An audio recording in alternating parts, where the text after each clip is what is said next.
temos as nossas falhas, por sermos humanos. Vivemos em processo de santidade. Vivemos num momento em que esse processo muitas vezes é muito difícil, porque muitas coisas lá fora tentam nos atrair. Mas nós temos que ter a certeza do alvo e ponto, do alvo que nós servimos, que é o Senhor Jesus Cristo. O que passar que não seja agradável aos olhos do nosso Senhor, nós precisamos mortificar a nossa carne. Nós precisamos abdicar para termos uma vitória certa. Nossas iniquidades não podem falar mais alto do que a vontade de um dia ouvir o seja bem-vindo do Pai.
Deus grato pelo louvor dessa noite. Podemos nos sentar. Que a palavra do Senhor agora continue através da vida do pastor sendo ministrada aos nossos corações. Amém?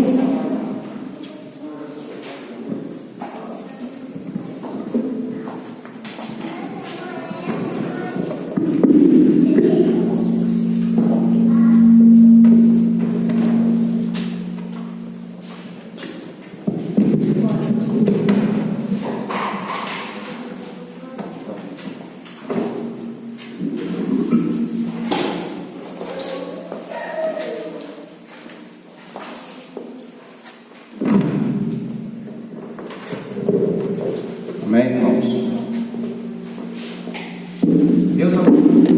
Deus já falou no meu coração algumas coisas, né? Isso aí é vontade minha, mas também tem que ser da igreja, né? Somos congregacional, democrático, né? Vamos dizer assim, né? Tudo correndo normal, normalidade. A gente pode iniciar o culto que 7 horas da noite, né?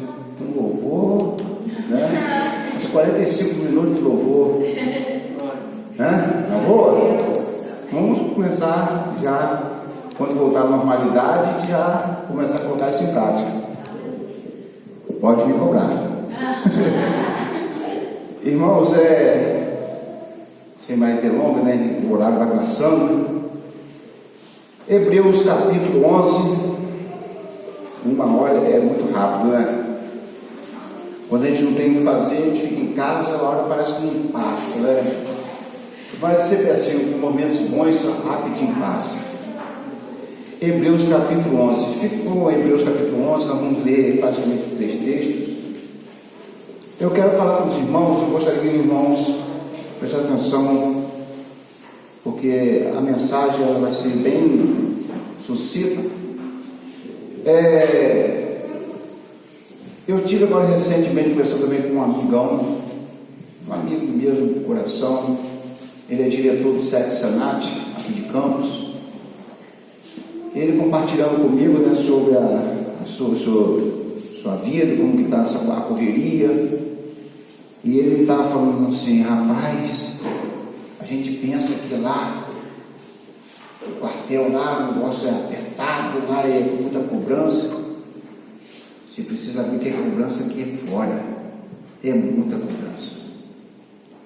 Eu tenho ido para casa, às vezes eu tenho perdido meu sono, fico preocupado. Ele falando sobre os problemas que a vida assim traz, e aqui eu comecei a refletir justamente sobre isso, né? Que todos nós temos as nossas dificuldades, ora mais, ora menos, e às vezes nós achamos que nós levamos uma carga muito pesada, e quando a gente ouve um colega, um amigo desse conversando com a gente, nós, puxa vida, o negócio está mais ruim do lado dele. Sempre assim, né? Já reparou? Uma coisa interessante. Eu gostaria de falar com vocês justamente isso, mas tem uma observação. Aconteça o que acontecer, nunca deixe Deus. Aconteça o que acontecer, nunca se desvie do caminho de Deus. E é justamente sobre isso que eu gostaria de analisar com vocês a vida de um homem. A história dele é grande, mas vamos tentar resumir, vamos tentar fazer uma síntese, e dentro disso fazer a aplicação, e dentro disso absorver ensinamento para cada um de nós. A Bíblia, ela vai dar parâmetros, né? É o nosso guia. Mas se nós não nos esforçarmos ou não aplicarmos em nossa vida os ensinamentos, nós se perdemos. Hebreus capítulo 11, versículos 17 e 19. Amém? Pela fé, Abraão, quando posto à prova, ofereceu Isaque, estava mesmo para sacrificar o seu unigênito, aquele que acolheu alegremente as promessas, a quem se tinha dito: em Isaque será chamada a tua descendência. porque considerou que Deus era poderoso até para ressuscitá-lo dentre os mortos, de onde também figuramente o recobrou. Atos capítulo 7. Volta um pouquinho. Atos é depois dos Evangelhos, capítulo 7. Um discurso de um grande servo de Deus, Estevão. Capítulo 7, versículo 2 em diante, até o versículo 8. Amém? Estevão respondeu: varões, irmãos e pais, ouvi. O Deus da glória apareceu a Abraão, nosso pai, quando estava na Mesopotâmia, antes de habitar em Harã. E lhes disse: sai da tua terra, da tua parentela, vem para a terra que eu te mostrarei. Então saiu da terra dos caldeus e foi habitar em Harã. E dali, com a morte do seu pai, Deus o trouxe para esta terra que vós agora habitais. Nela não lhe deu herança, nem sequer o espaço de um pé, mas prometeu dar-lhe a posse dela, e depois dele a sua descendência, não tendo ele filho. E falou Deus que a sua descendência seria peregrina em terra estrangeira, onde seria escravizado e maltratado por 400 anos. Eu, disse Deus, julgarei a nação da qual foste escravos, e depois disso sairão daí e me servirão neste lugar. Então lhe deu a aliança da circuncisão. Assim nasceu Isaque, e Abraão o circuncidou ao 8º dia. De Isaque procedeu Jacó, e deste os 12 patriarcas. Até aí, irmãos. Abraão. Aí eu quero fazer a síntese de Abraão. Vamos falar: aconteça o que acontecer, não deixe Deus. Aconteça o que acontecer, não saia do caminho de Deus. Gênesis capítulo 12. Nós não vamos ler, porque a história de Abraão tem vários capítulos de Gênesis. E como eu tenho dito aqui há um tempo atrás aqui com os irmãos aqui, os textos que o pastor está referindo, se os irmãos tiverem a curiosidade, eu gostaria que os irmãos fossem bastante curiosos, examinassem em casa e lessem. A história de Abraão começa aqui, Gênesis capítulo 12. Agora presta atenção, irmãos. Como iniciei, aqui todos nós temos dificuldade. Todos nós temos nossos intempéries. Mas olha como que Abraão, a gente fala Abraão é o pai da fé. Abraão é um homem de fé, de obediência. Mas os textos que nós lemos, vemos que Abraão saiu da sua terra, foi para outra terra, a terra que Deus mandou. Fazendo uma análise, fazendo um estudo, sabe qual a distância de Abraão que ele saiu até essa terra que ele tinha que ir, a terra prometida? 2.400 quilômetros. Para nós hoje é fácil. Para hoje, 2.400, assim mesmo, a gente vai pegar um ônibus, deve dar uns 2 ou 3 dias de viagem. De avião é rápido, para poder ficar desse lado. Mas naquele tempo não tinha ônibus, não tinha avião, e ainda ele sai com a família, sai com o seu sobrinho. 2.400. Aí eu fui na Google Maps, hoje a gente tem essa ferramenta, até isso é muito bom, é maravilha. Hoje nós estamos, meu irmão, no paraíso, não sabemos. Aí eu vi a distância de Campos, estava em casa, até São Paulo, 700 quilômetros, 700 uns quebrados, botei 700 redondeiros, 700 quilômetros. Aí se Abraão andou 2.400, 7 vezes 3, 21.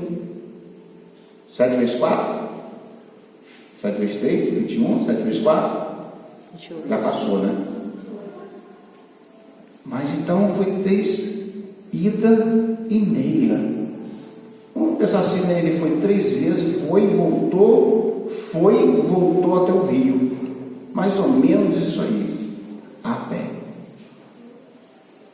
com a família. passeou bastante, né? Que passeio. Não tinha estrada. Irmãos, olha só, a vida nossa é boa. Mas aí eu comecei a ver a história de Abraão. O chamado de Abraão, capítulo 12, versículo de 1 a 3. Esse foi o chamado, Deus chama ele. Ali ele sai com sua família e seu sobrinho, capítulo, versículo 4 e 5. Deus aparece a Abraão e confirma a promessa. Nesse mesmo ato, Abraão cultua e adora a Deus e prossegue na sua caminhada. Versículos 6 a 9. Aí começou já algumas coisas mostrando para nós o que Abraão enfrentou. Comecei a analisar isso, porque eu estava estudando, estava vendo a situação que nós estamos passando, a situação que um amigo falou, e outros amigos falam comigo. As pessoas chegam hoje bem, temerosa, e Deus começou a falar isso no meu coração. Os servos de Deus, como que passou nessa tempestade? Aconteça o que acontecer, não deixe Deus. Aconteça o que acontecer, não saia do caminho do Senhor. Aí Abraão, versículo 10 do capítulo 12, fala que teve uma grande fome naquela terra. Abraão estava ali. A fome, irmãos, é algo que aterroriza em todas as épocas. A gente pensa que naquela época não tinha fome, mas teve fome. E isso não só foi na época de Abraão. Em várias épocas teve várias fomes. Questões pessoais. Abraão passou. Do versículo 11 ao 20, ele entra na terra do Egito. Ele tinha uma mulher muito bonita, formosa, assim a Bíblia fala. Tanto é que os egípcios só bateu o olho nela, achou ela muito linda. E Abraão sabia que se ele falasse que era o marido dela, ia ser morto. Questões familiares, questões ali pessoais. E ele teve que tomar uma atitude que ele não falou mentira, mas ele falou que Sara era a irmã dele. O faraó pega a Sara como mulher e Deus ali castiga. E ele ali, através desse castigo, ele pergunta o que está havendo. Sara fala que ela já é casada. E Faraó dá uma chamada em Abraão, mas também recompensa Abraão. E Abraão está mais rico do que quando chegou. Mas aí tem essa questão pessoal. Vamos chegar lá. Questões familiares. Capítulo 13, de 1 a 18, separação do seu sobrinho. Ele, quando saiu para outra terra, ele saiu com Ló. Mas nessa caminhada, eles começaram também a crescer, tanto prosperar na parte financeira, como também o povo também. E chegou a um limite, chegou a um ponto que os dois não estavam suportando, aonde eles estavam andando, não estavam suportando tantas pessoas, e eles tiveram um racha. E nesse racha, Abraão, ele começa, sempre buscando a Deus, ele pede orientação, e ele fala assim: se você for para a direita, eu vou para a esquerda, se você for para a esquerda, eu vou para a direita. E Ló olhou a campina assim de Sodoma e Gomorra, aquelas coisas bem verdinho, e o outro lado deserto. Se ele me pediu para escolher, vou escolher o quê? Os campos verdes, E assim Ló foi, e Abraão seguiu para o outro lado. No capítulo 16, Sara, a esposa dele, interfere na promessa de Deus sobre a vida deles. Deus tinha prometido que eles, a descendência deles, ia ser uma descendência que ninguém poderia contar. Mas elas já estavam ficando velhas. Sara estava com medo de não ter mais a filha, porque ela não tinha condição de filho. O que ela faz? Pega a serva dela, dá como mulher a Abraão. Abraão ali tem um relacionamento com Agar, que é a serva, e ela nasce um filho ali. Nasceu o filho da serva, a serva sim cresceu na parada, E ali Sara teve ciúme, aí começou a ter uma questão familiar, e Abraão teve que tomar a decisão. Olha só, irmãos, caminhada, Olha só essa caminhada, quantos obstáculos. E Abraão passou por uma guerra. 4 reis contra 5 reis. E nesta guerra, aliás, Abraão estava fora dessa guerra. Só que o sobrinho dele nessa guerra foi pego como prisioneiro. Então Abraão vai socorrê-lo. E ele entra numa guerra. Irmãos, é guerra. E Abraão ali resgata.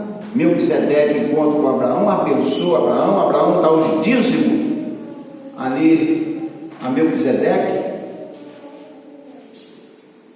E aí logo depois, Abraão, como servo de Deus, ele sabe com antecedência a destruição de Sodoma e Gomorra.